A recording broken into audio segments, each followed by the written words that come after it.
Hey everyone, put that cookie down and buckle your seatbelt because today we will be talking about identity and how society shapes our perceptions of ourselves. We often associate identity with how we perceive ourselves, but what if I told you that the way we perceive ourselves can often be determined by the influence of others? This is shown throughout Ernest J. Gaines' A Lesson Before Dying, as he depicts the attempts of a teacher named Grant to convince Jefferson that he is a man before he is put to death. Gage demonstrates this idea through Grant and Jefferson's conversation in Jefferson's prison cell, as well as excerpts from Jefferson's diary. Let's start with how Grant decides to help Jefferson in the first place. Through pleading from Grant's family, Grant is forced to agree to help Jefferson.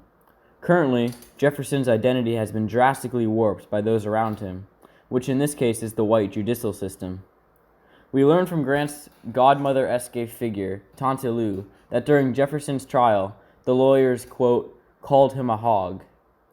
This is perhaps the most imprinted aspect of Jefferson's persona. He then thoroughly believes that he is a hog throughout most of the book. Society told him that he is not a man but a hog, and Jefferson wholeheartedly embraces it. Tante Lou then proceeds to set up the conflict of the book, saying that, quote, I don't want them to kill no hog. I want a man to go to that chair on his own 2 feet, which prompts Grant to reluctantly agree to help Jefferson. In its simplest form, A Lesson Before Dying is an attempt to convince a man that he is not what society told him he is, that his identity is not the one that society gave him. Ironically, Grant is also trying to change Jefferson's identity, just in this case, it is an identity that is better for both Jefferson and his family. Ultimately, our identity is constantly being shaped by the outside influences, and these influences may contradict one another. It is important to realize that while outside influence shape your identity, we often don't realize it because of how gradual it can be. But let me assure you that those influences are still very much there. Identities usually don't change overnight, although Jefferson's trial is an exception to this. One's identity that they are given by society can change over time, such as the repeated attempts by Grant to convince Jefferson that he is a man. Quote, You're a human being, Jefferson. You're a man. This is one of the many attempts by Grant to convince Jefferson that he is a man. Jefferson, in this case, is a great example of why we often believe that we create our own identities. It appears in this case that Jefferson is rejecting social influences on his identity, which we would like to believe we are also capable of.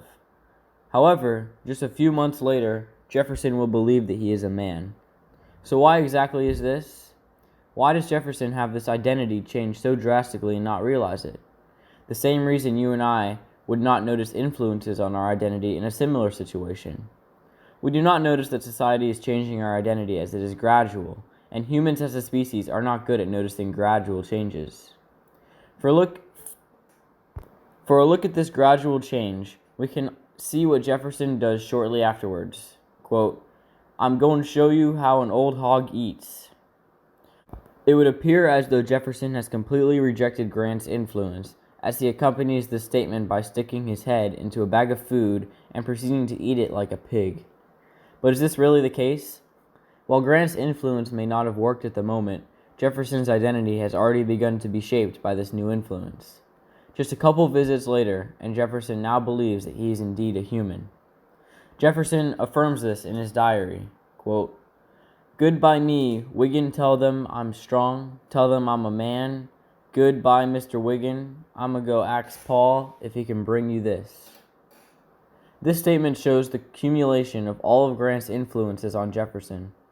Even though he does not realize it, he didn't always have the identity of being a man, and at one point he thought he was a pig. Through repeatedly influenced Jefferson, Grant has completely changed Jefferson's identity. Although we often do not realize it due to how gradual it can be, our identity is constantly being shaped by the influence of others. Identity others impress on you can override the identity you had initially. The reasons why one influence is greater than another can vary, but ultimately one of the many influences on you will be more profound than others. This is seen in A Lesson Before Dying. Quote, If I ain't nothing but a hog, how come they don't just knock me over in the head like a hog, starve me like a hog? man walk on 2 foot, hog on 4 hooves. Jefferson is torn between what he was previously told by the white society and what Grant has been telling him for the past couple of months. This is a clash of white society and Grant's influences on Jefferson, and it becomes clear that Grant has won out with Jefferson, rejecting the notion that he is a pig. This is an example of two forces clashing for dominance over one's identity.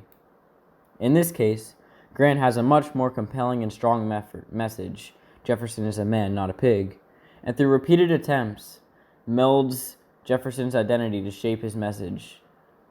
Jefferson's old identity was shaped by outside forces as well, and this is simply a natural progression in one's identity over time as the social influences one experiences changes.